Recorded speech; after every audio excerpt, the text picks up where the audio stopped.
Sleep. We all crave it, but how many of us really get enough of it? This vital element has the power to impact our health on all levels, and yet it is often the first thing we cut when we're trying to squeeze more time into our busy schedules. What are the consequences of shortchanging our body in this way? Find out on today's Return to Eden.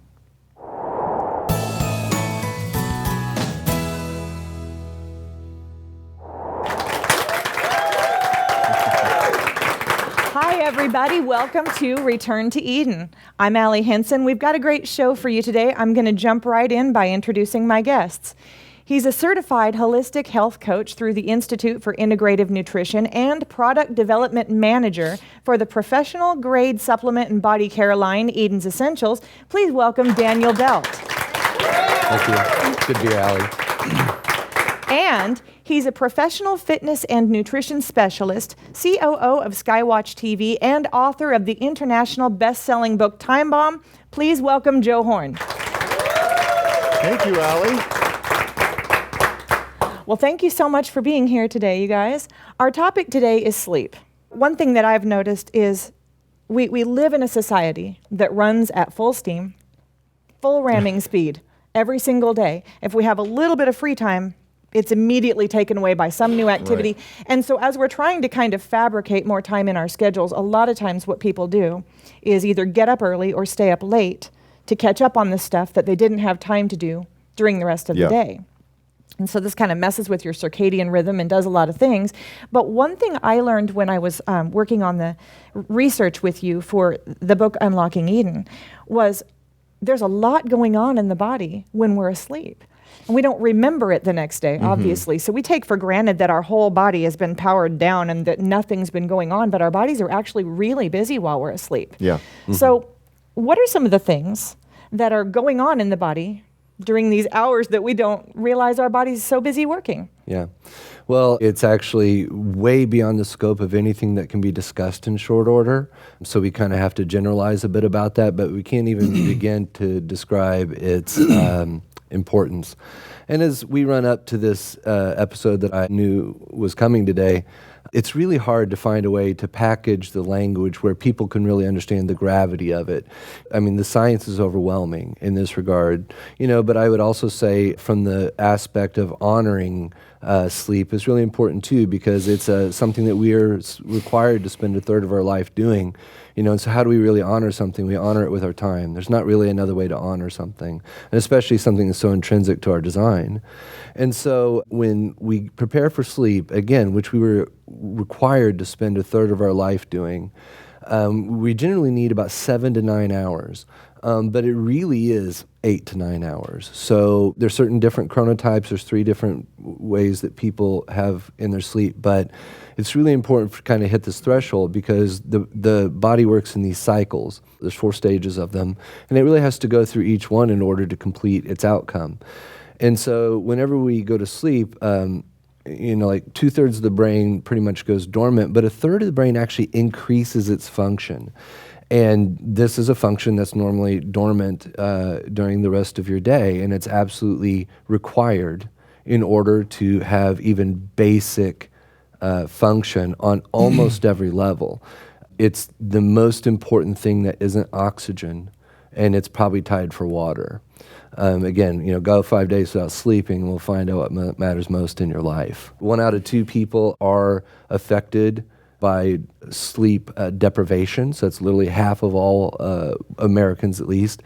And within the statistics, there's a 0% chance that you can sleep 6 hours a night or less and not be affected negatively. So like even those who think that 6 is plenty, there's actually statistically a 0% chance that everything is okay. I find it interesting that you say, we're supposed to spend a third of our life sleeping. Most people don't break it down into language that sounds like that. And so when you think about the recommendations being 8 hours of sleep, and that is 1/3 of the day, it kind of gives a new perspective on that. And yet most people are just not aware that it's that important to your body and to your health.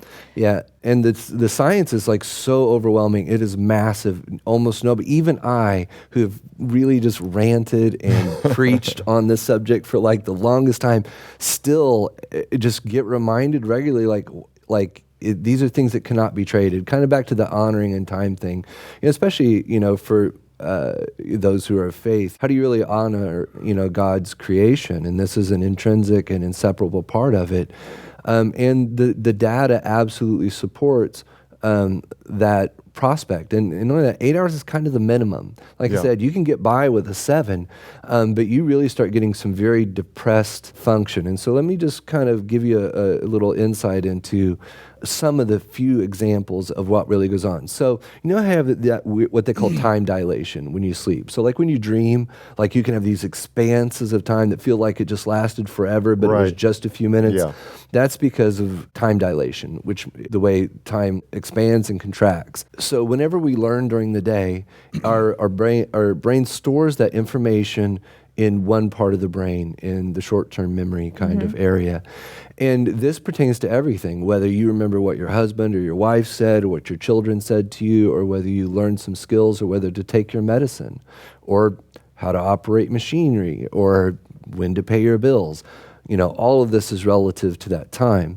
And so at night when you go to sleep and it has to reach the proper stage of sleep, it moves that information from one part of the brain and basically condenses it and moves it into the short-term memory aspect of the brain.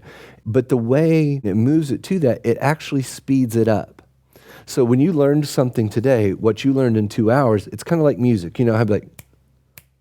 Yeah, like a metronome. Right.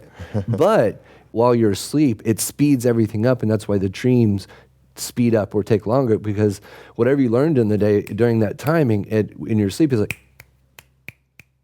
So you actually learn a lot faster.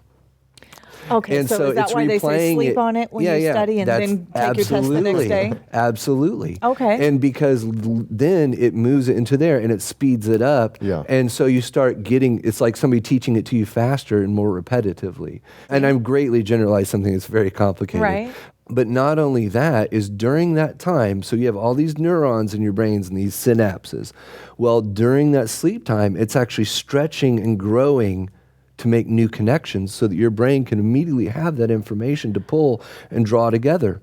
And without that sleep, it literally cannot connect them. Right. And it's why you walk into the room and you're like, why am I even in here? Yeah.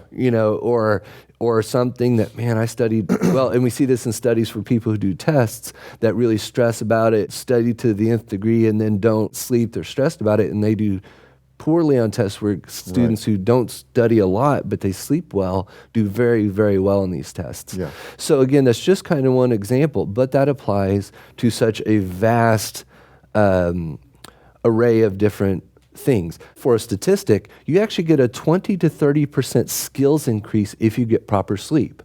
So if you sleep on it, kind of the phrase that you used, at night, if you go and get proper sleep, the next day you'll actually have a 20 to 30% skill increase over the night before. Yeah. And consequently, it is inverse, which means it goes the opposite. So if you don't get that, you actually have a 20 to 30% skills decrease. So not only was it not at the level it was the night before, it's actually less than it was the day before.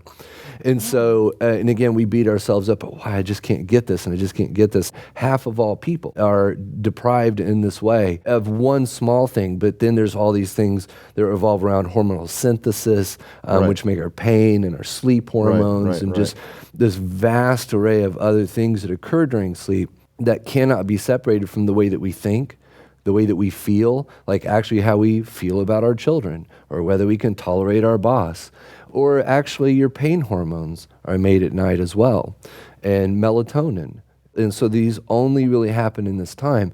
And without allowing that framework, which about requires a third of your day, rather, to do, then these very intrinsic things that are absolutely directly related and proportional to the quality of our being, the quality of our lives, that really cannot even be enumerated. I can't do it. I really stumped on this because we've talked about sleep before to some degree, but I really spent a lot of time trying to figure out how to diffuse that, or to refine that language into something that really can relate to people, because it's life-changing is the other part of that. So people that have corrected these things, even at advanced ages, some people who didn't sleep for 40 years, and once they get this flipped, and we see this in second shift workers, because if you work second shift, the stats are absolutely horrific for what's going to be probably true for your life. So for example, if you get 6 hours of sleep or less a day, in a year, you'll have the testosterone of a person about 10 years older than you are. And I say this as it relates to men, but it's also true for women, but on the other side of their hormonal functions. So, and that's weight control, metabolism, stress, It really screens for anxiety. balance. Yes, just everything across the board is really greatly affected by this. And it is probably the most significant cause of all-cause mortality. Because at night, so many of these things are impaired. Like if you don't get proper sleep, you have a reduced oxygen uptake. So what that means is it's actually devastating. you can't even get oxygen, which you can't live minutes without. Can you explain how the amount of sleep, the length of hours of sleeping, has to do with the oxygen? Yeah. Are you saying a person, their body actually receives less oxygen Yes. if they sleep That less? is what I'm saying. And I'll cover that in a broader generalization. So you also have a reduced carbon dioxide expiration. So that poison that we have. So through the process of the assimilation of oxygen, we have a byproduct which is poisonous to us, which is why we breathe it out. We breathe out the carbon, all the plants uptake the carbon, turn it back into oxygen for us. But if we leave that in our body, it's actually a poisonous gas to us. Right. And that also so many prevents the layers. uptake of oxygen, which is instrumental in pretty much the most, we call it an element, but it's a nutrient, and we need it 10,000 times more than every other thing. And we're already living in environments where it's greatly depressed. There's about an average of 17 times as much oxygen outside this building as there is inside, meaning you have to spend 17 days indoors to get what you get one day outdoors of the most vital element to humanity. Right. And so is it because while you're asleep, you're breathing more deeply? Yeah, yes. And there's so many reasons why. This is what I mean. Actually, like breathing exercises can go a long way to actually correcting sleep. It sounds like a non-connective relationship, but when you do that, you can get into a deeper sleep. And so when you are sleeping deeper, your body has a deeper exhalation, getting rid of that carbon, and which then that space is open. And when you breathe in, you have a greater oxygen uptake. And this really ties in too with lack of activity. Absolutely. So if you're going to deal with sleep, you also have to deal with the fact that if a person is sedentary, like so many Americans that have desk jobs or choose to be sedentary, they're so our mentally culture right drained now, when they get home, right? You can be mentally fatigued to the point where you're dealing with depression, suicidal thoughts, feelings of despair. Your liver can be out of function. But if you're not physically moving, you're not producing the right cortisone at early parts of the day. Your hormones then also play out during the day in this improper alignment. Your body's not detoxing properly. You're not sweating out. Daniel and I have talked a lot about sweating out, especially in men, stored estrogen that they need to remove so that they can actually create a space for the production of things like testosterone. So don't forget there's a difference between mental fatigue and pure exhaustion and lack of physical exercise. So then when you do go to sleep, let's say you do everything that Daniel's talking about. You go to bed early, you get your 9 hours of sleep, but if your day was sedentary, your body wasn't poised to get the deep REM sleep that it needs for things like curation of hormones, healing cycles. And of course, you could apply this as you were talking, Daniel. I was thinking about as I grew up, how I would get more out of playing the guitar. Long story short, in my early 20s, I was destined to be an international superstar guitar player for God, right? And I spent decades, literally decades. I started very young. By the time I was in my early 20s, I've been playing for almost 20 years, so decades, almost 2. But I mean, I was dead set and I was dead serious. But I noticed that I would get more out of practicing if I played 30 minutes a day or 1 hour a day versus a Saturday where I would binge play off and on for 2 hours and then take a break and then 2 more. And I did that a lot. I've 2 heard hours and you take a break, come back, you're bored and you're stuck at home. And so collectively having it kind of more intravenous and then sleeping on it, giving my body this time that Daniel's describing to run at warp speed and process all the information that I was assimilating and allowing those neurons to make new connections. Muscle memory, right? Yeah, absolutely. So there's more to good quality sleep than just going to bed on time and making sure that you're not watching, television till 1 in the morning.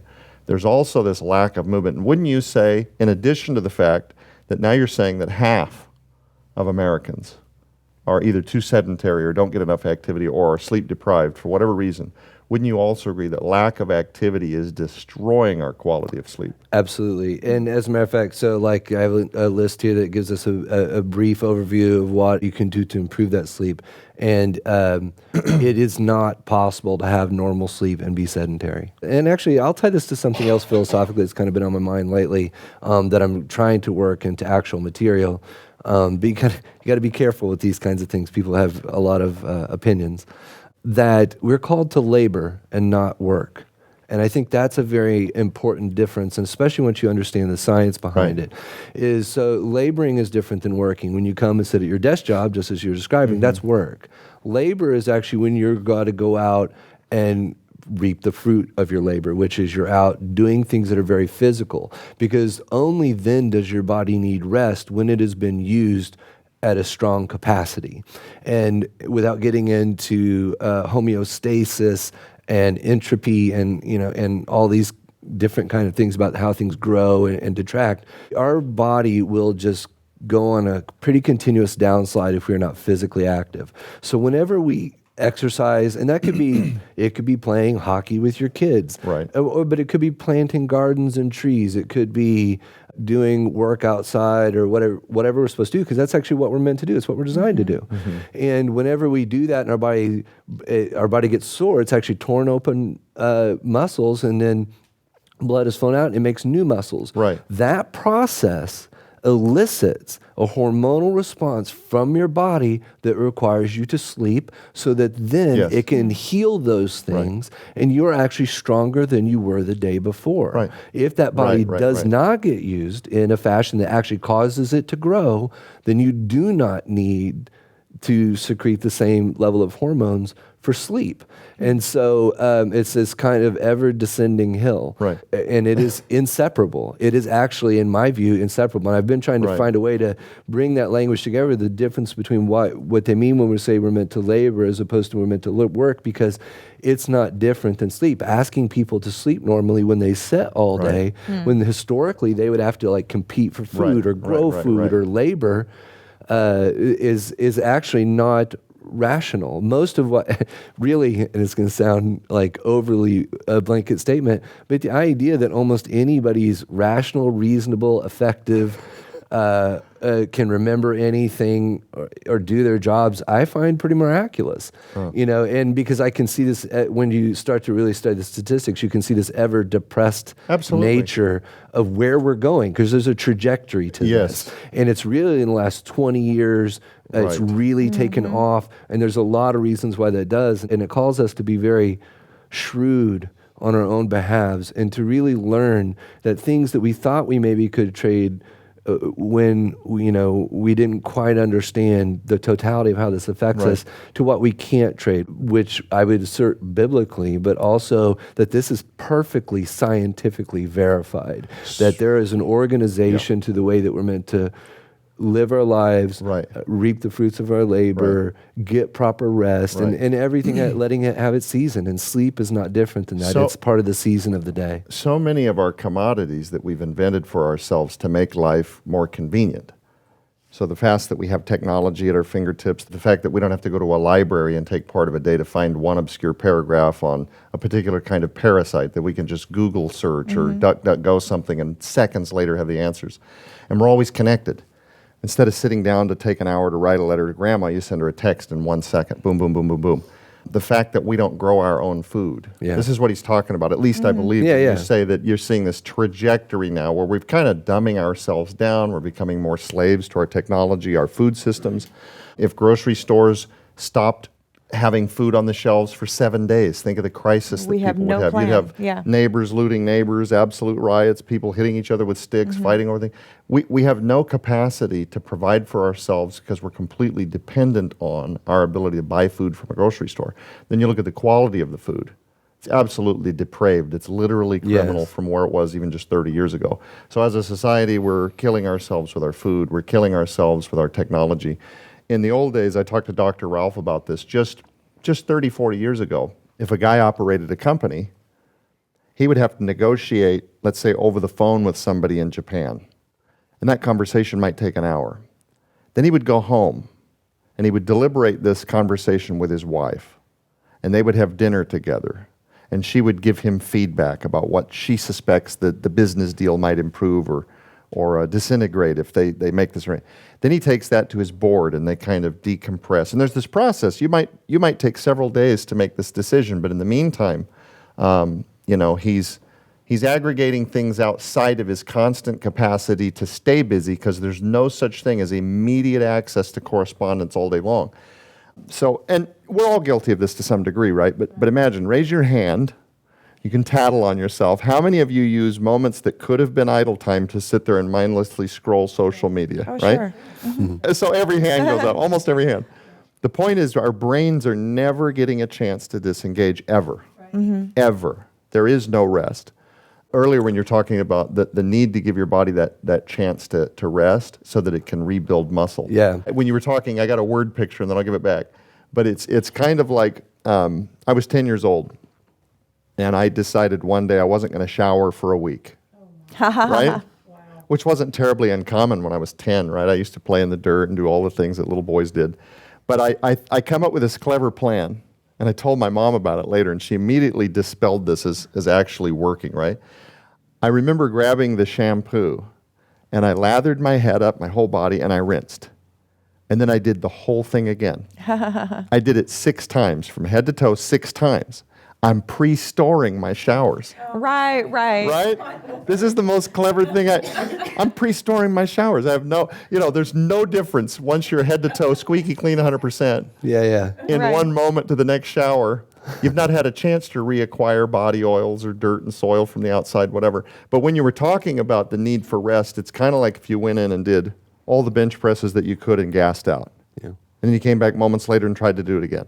Yeah. Your body only has so much capacity to blow so many cylinders in one day, and without that component of rest, REM cycle, healing, those fibers restoring, you'll never bulk up, even if it's the same number of reps that you could have stored throughout the week. Yeah. Does that make sense? Yes. So you were talking, I got that silly word picture being 10, and I almost told it a minute ago. I was trying not to interrupt him, sitting there smirking. What's he laughing about? I got that stupid picture in my head again of thinking that you could pre-store showers and then not shower. Well, for actually, to something you said really quick, and I want to come back to what you're saying. Really quick, though, this really is important. When you're talking about doom scrolling or mind scrolling, whatever they call it these days. So this is literally actually what happens. So if you say have an hour of iPad time or whatever, it takes about 3 hours after that before actually melatonin will secrete effectively. Because now you're getting into the confusion of light. Yeah, that's right. Because the light signaling signaling you that it's actually daytime. So it actually take about 3 hours, and that melatonin is actually what's going to induce the drowsiness. It's going to and you just collapsed a whole book. And not just that, it actually even though it happens, it will be 50% less on average. Right. So not only are you not getting that same melatonin for hours to come, it comes in at half the strength. Yeah. And that's also a vital and intrinsic though. part of this whole situation. Let me jump in it's here. devastating. We're going to run out of time. We're down to just a couple minutes on the clock. Yeah. We actually can do more shows on this in the future. We need to talk about how this affects the metabolic system, how it ultimately means that if people are sleeping better, they can have a better, an easier time managing their weight. We didn't even get into how sleep issues, as we've watched society sleep less in general, psychological and emotional types of conditions have actually spiked. So there is a correlation here that's worth looking into. We'll have to do future shows on that. But for today, with just a few minutes left on the clock, can you let the viewer know if they're not sleeping well, what are some things they can do right away to change that for their life? Okay. So make an assertion really quick is that we can't expect somebody to change everything. It's just about looking at where you're at and starting where you're at and figure out where you can make those changes effectively and work your way to a solution, just like a math problem, especially chemistry, where you got pages that are 2 pages long, a problem that is 2 pages long. You have to go through the steps. And so just work yourself to it. It's not just going to flip overnight. So let me try to be really brief here. So the first thing he said, physical activity. Okay, the body is meant to be used. It actually cannot perform any of its functions normally, pretty much any function normally, and there is no real inducement of sleep effectively without that physical pushing of the body. Right. So in addition to this, the body really thrives on repetition. So if you'll go to bed at the same time each night, and I'm not going to go too in-depth to this, it's pretty direct. It's not, and if you think it's harder than it is, it's probably in your own mind. And I understand that's not always easy, but it is simple, and you have to apply. I've tried to get to bed pretty consistently at the regular time. Remove electronics and light a few hours before bed. I really find reading to be excellent for this. Okay. And I'll try to be concise, but whenever your brain sees things, especially before bed, you're getting light down, your cardiovascular system starting to relax down a little bit, and your brain actually looks at that stuff, puts it in a short-term memory, and then it prepares it for sleep in a much better way than, say, other activities. But it could be other kinds of things too. But in the last hour of the night, try not to do anything that stresses you or that you worry about, so your brain's not drumming up these new hormonal reactions late at night. So don't pay bills right before bedtime. That's absolutely correct. The other really quick is cool down. You can take a hot shower before bed, and that will actually cause a blood to flow out into the body, and actually the environment become cooler. If you drop the temperature in your house, that will really help at night, because temperature exchanges make you secrete hormones to prepare you for sleep. You can wear socks, and that can actually help you sleep. And putting weights upon your blanket. So like actually having a so like a weighted heavier blanket, those are trending right now. Yeah, a heavier weight on top of you sends neurological signals that tells you you're more secure. So you'll typically sleep better at night. Excellent. Well, thank you so much, Joe and Daniel, for being here today. Thank you, all of our audience members, for joining us. Thank you, viewers at home. I hope you have a great week, and we'll see you next week on Return to Eden.